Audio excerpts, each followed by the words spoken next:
kembali ke akar Sunda, Jawa, dan kesadaran Nusantara. Di negeri yang tanahnya subur dan langitnya luas ini, ada yang sering terlupakan oleh anak cucunya sendiri. Bukan tentang harta karun, bukan pula tentang kejayaan masa lalu, melainkan tentang akar jati diri yang selama ribuan tahun telah menopang kehidupan kita sebagai bangsa.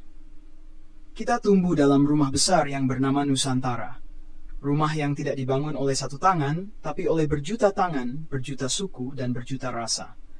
Dan di antara berjuta rasa itu, dua di antaranya mengajarkan cara hidup dengan jalan yang halus namun dalam, itulah Sunda dan Jawa. Sunda, hidup yang jernih seperti mata air. Sunda bukan hanya nama etnis, bukan pula sekadar wilayah di barat Pulau Jawa. Sunda adalah cara berpikir, cara merasa, dan cara memaknai hidup. Nama Sunda sendiri berasal dari bahasa Sanskerta, yang berarti terang, bersih, dan suci. Itulah harapan leluhur, agar anak cucunya hidup dalam kejernihan hati dan terang budi pekerti. Sebelum agama-agama besar datang, leluhur Sunda telah memiliki keyakinan yang dikenal sebagai Sunda Wiwitan. Bukan agama formal, tetapi sistem nilai yang hidup bersama alam. Mereka percaya bahwa semesta ini terbagi tiga. Buana Nyungcung, tempat yang tinggi dan agung. Buana Pancatengah, tempat manusia menjalani hidup. Dan Buana Larang, tempat yang harus dihormati dengan bijak. Mereka hidup dalam prinsip saling mengasihi, saling mengasah, saling mengasuh. Mereka menyatu dengan alam, bukan menaklukkannya.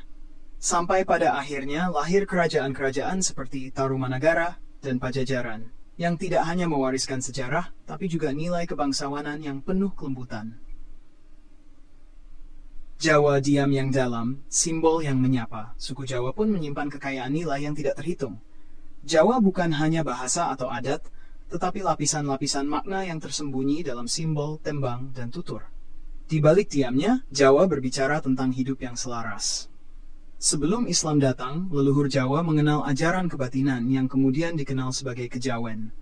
Ia tidak bicara tentang siapa yang benar, tapi tentang bagaimana manusia bersikap bijak, sabar, dan tidak tergesa. Hidup harus alon-alon asal kelakon. Kata harus dijaga, karena ajining diri aning lathi, harga diri manusia, terletak dalam lisannya. Manusia diajak untuk eling lan waspada, sadar dalam setiap langkah, waspada terhadap hawa nafsu dan kesombongan. Dan ketika agama-agama datang, terutama Islam, nilai-nilai ini tidak punah, melainkan menyatu menjadi Islam yang membumi, Islam yang lembut, yang mengakar pada budaya tanpa kehilangan akidahnya. Itulah mengapa Wali Songo bisa berdakwah dengan wayang, gamelan, dan kesantunan. Jalan Sunda dan Jawa mungkin tampak berbeda dalam ekspresi, tapi sejatinya mengalir ke samudera makna yang sama. Keduanya mengajarkan bagaimana manusia menjaga hubungan dengan alam, dengan sesama, dan dengan diri sendiri. Sunda mengajarkan keseimbangan rasa melalui kejujuran dan harmoni. Jawa mengajarkan kedalaman hidup melalui ketenangan dan simbol. Dua jalan ini bukan untuk dibandingkan, melainkan untuk diserap menjadi kekayaan batin bangsa yang besar. Dan di atas semua itu, keduanya tidak pernah mengajarkan untuk merasa lebih tinggi dari suku lain. Tidak pula menyuruh kita membangga-banggakan leluhur secara buta, tapi mengingatkan bahwa akar harus dijaga agar pohon tidak tumbang. Tapi kesadaran hari ini, ketika dunia bergerak cepat, ketika banyak dari kita merasa asing di negeri sendiri, mungkin sudah saatnya kita kembali. Bukan kembali ke masa lalu, tetapi kembali ke dalam diri, mencari nilai-nilai yang membuat kita manusia Nusantara sejati. Sunda, Jawa, dan suku-suku lainnya di Nusantara, semuanya adalah untayan warna dalam kain besar bernama Indonesia. Tidak ada yang lebih tinggi, tidak pula lebih mulia. Karena akar kita tidak tumbuh untuk saling menjatuhkan, melainkan untuk saling menopang. Kita tidak sedang mencari siapa yang paling hebat, tetapi sedang mencari siapa yang paling sadar akan jati dirinya. Karena dari rasa yang luhur, lahirlah bangsa yang dewasa. Dari akar yang kuat, tumbuhlah batang yang kokoh. Dan jika suatu hari anak cucu bertanya, dari mana asal kita? Maka kita bisa menjawab dengan bangga, kita berasal dari tanah yang tidak hanya subur, tetapi penuh rasa, penuh makna, dan penuh kesadaran. Inilah saatnya. Kita pulang. Bukan ke masa lalu, tetapi ke akar nilai yang menjadikan kita bukan hanya manusia, tapi juga bagian dari rasa Nusantara.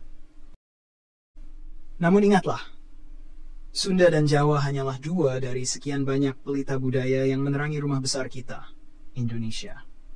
Masih ada Minangkabau yang mengajarkan nilai adat Basandi Syarak, Syarak Basandi Kitabullah, sebuah panduan hidup yang menyelaraskan adat dan agama, menjadikan setiap musyawarah bukan hanya soal mufakat, tapi soal marwah.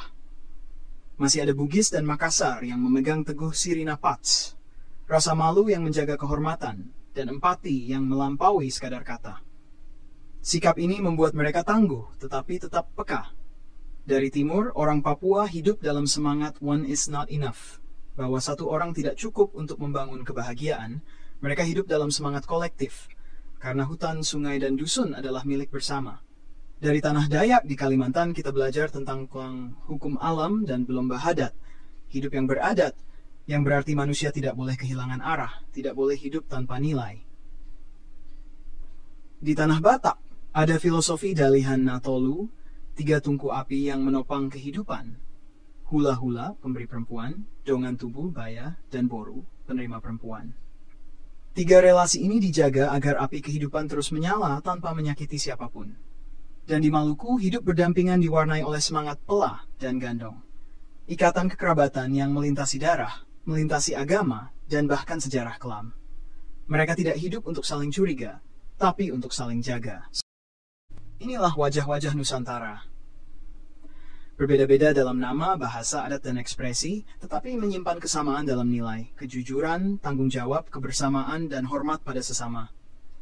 Maka hari ini, mari kita ajak setiap anak bangsa, dari Sabang sampai Merauke, dari Miangas hingga Pulau Rote, untuk menggali kembali akar jati dirinya. Bukan untuk mundur, tetapi untuk menguat. Bukan untuk membeda-bedakan, tetapi untuk saling menguatkan. Karena bangsa yang lupa asal-usulnya akan goyah meski berdiri di atas emas. Tetapi bangsa yang mengakar pada nilai-nilai luhur akan tumbuh seperti pohon rindang, kuat di batang, teduh dalam cabang, dan berbuah untuk masa depan. Mari kita satukan nilai dari segala penjuru tanah air. Mari jadikan keberagaman bukan sebagai jarak, tetapi sebagai jembatan untuk saling mengenal dan saling belajar.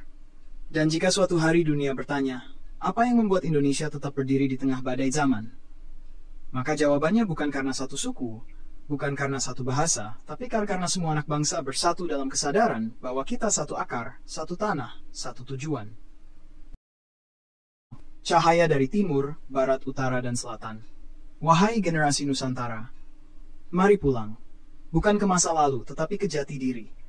Gali nilai leluhurmu, pahami maknanya, dan bawa ke dalam kehidupan masa kini. Jadilah Batak yang menjunjung adat, jadilah Sunda yang menjaga rasa, jadilah Jawa yang mengolah batin, jadilah Bugis yang berani tapi penuh empati, jadilah Minang yang berpikir bijak dan beradat, jadilah Dayak yang menjaga alam, jadilah Papua yang memeluk sesama, dan pada akhirnya, jadilah Indonesia yang sejati. Bukan hanya di dalam kartu identitas, tetapi dalam laku, dalam pikir, dan dalam cara mencintai tanah ini.